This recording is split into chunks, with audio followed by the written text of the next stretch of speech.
Hello dear student, welcome back to the new video. आज हम बात करने वाले हैं रेस्पिरेशन के बारे में।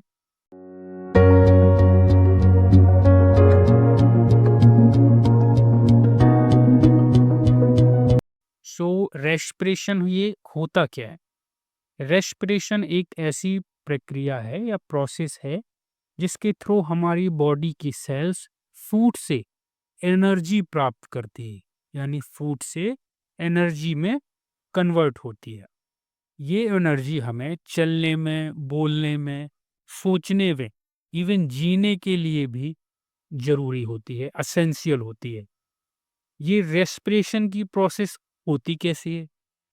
जब हम सांस लेते हैं तो ऑक्सीजन बॉडी के अंदर जाती है। ये ऑक्सीजन ब्लड के जरिए सेल्स तक पहुंचती है। सेल्स में ग्लूकोज पहले से ही प्रेजेंट होता है। जो फूड का डाइजेशन होता है, फिर डाइजेशन के बाद वो ग्लूकोज में कन्वर्ट होता है, तो वो सेल्स में चला जाता है। अब सेल्स में पहले से ही ऑक्सीजन प्रेजेंट है, ठीक है? तब सेल्स ग्लूकोज को ऑक्सीजन के साथ तोड़ती है और बनाते हैं कार्बन डाइऑक्साइड, वाटर और एनर्जी, बेसिकली जो एटीपी एनर्जी कहलाती है। तो एटीपी का फुल फॉर्म क्या होता है? एंडोसाइंस triphosphate. Okay, adenosine triphosphate is a chemical process को कहते हैं। तो इस केमिकल प्रोसेस को क्या कहते हैं? Cellular respiration. ओके, रेस्पिरेशन के प्रकार क्या होते हैं, इसके टाइप कितने होते हैं, इसके बारे में हम जान लेते हैं। तो रेस्पिरेशन के दो टाइप होते हैं। पहला type aerobic respiration. Okay, aerobic respiration, and the second is anaerobic respiration। तो ये एरोबिक रेस्पिरेशन क्या होता है? ऑक्सीजन के साथ होता है। मतलब जो एरोबिक एस्पिरेशन जो एरोबिक रेस्पिरेशन होता है वो विदाउट ऑक्सीजन नहीं होता, वो ऑक्सीजन के साथ ही होता है, ऑक्सीजन की प्रेजेंट में होता है, जैसे ह्यूमंस और एनिमल में होता है, ठीक है? अनएरोबिक रेस्पिरेशन वो विदाउट ऑक्सीजन होता है, मतलब उस रेस्पिरेशन में ऑक्सीजन की नीड नहीं होती है।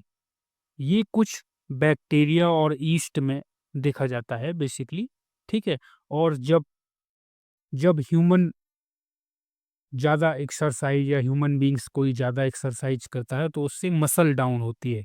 तो मसल जब डाउन होती है तो वहाँ भी विदाउट ऑक्सीजन जो सेल्स है वो एनर्जी में कन्वर्ट होती है। तो वो विदाउट ऑक्सीजन हो रही है, इसका मतलब वो भी एनएरोबिक रेस्पिरेशन में आता है। ओके, ब्रीदिंग और रेस्पिरेशन में क्या फ़र्क है? तो बाकी ज़्यादातर लोग बोलते हैं कि रेस्पिरेशन और ब्रीदिंग में कोई फ़र्क नहीं होता बेसिकली। तो ब्रीदिंग हवा को अंदर लेना और बाहर निकालना है बेसिकली, जिसे हम इनहेलेशन और एक्सहेलेशन बोलते हैं। इनहेलेशन एंड एक्सहेलेशन, तो हवा को बाहर निकालना और छोड़ना, किसे ब्रीदिंग कहते हैं। लेकिन रेस्पिरेशन इससे डिफरेंट है। रेस्पिरेशन क्या होता है? बॉडी के अंदर एनर्जी बनाने का प्रोसेस। तो जब हम सांस लेते हैं ऑक्सीजन अंदर जाती है और वो सेल्स में प्रेजेंट ग्लूकोज को carbon dioxide, water plus energy में कन्वर्ट कर देता है। तो ये स्क्रीन में हम आपको कुछ इसका केमिकल प्रोसेस दिखा रहे हैं। आपको दिख रहा होगा कि जब ग्लूकोज प्लस ऑक्सीजन के 6 एटम जब ग्लूकोज के साथ में रिएक्शन करते हैं तो वो carbon dioxide plus water plus ATP energy produce करते हैं, ठीक है? तो बेसिकली एटीपी क्या होता है? इसको हम करेंसी ऑफ द सेल्स भी बोलते हैं।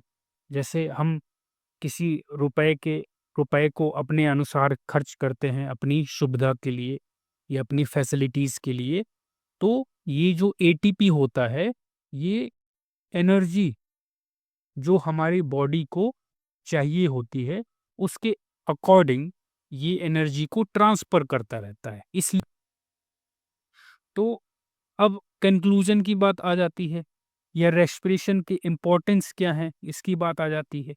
ये बॉडी को एनर्जी देता है, हर सेल की फंक्शनिंग के लिए ज़रूरी है। बिना रेस्पिरेशन के लाइफ पॉसिबल नहीं हो सकती है, ठीक है? तो अब लास्ट कंक्लूजन में आते हैं। रेस्पिरेशन एक बेसिक और एसेंशियल प्रोसेस है, इसके बिना हम जिंदा नहीं रह सकते। हमें हेल्दी रहने के लिए फ्रेश एयर में सांस लेनी चाहिए और एक्सरसाइज करनी चाहिए, ठीक है? तो this is the end of the video. तो ये वीडियो आपको कैसा लगा? अगर अच्छा लगा हो तो चैनल को सब्सक्राइब करना है, ठीक है? So thank you for the watching and see you in the next video. Thank you so much.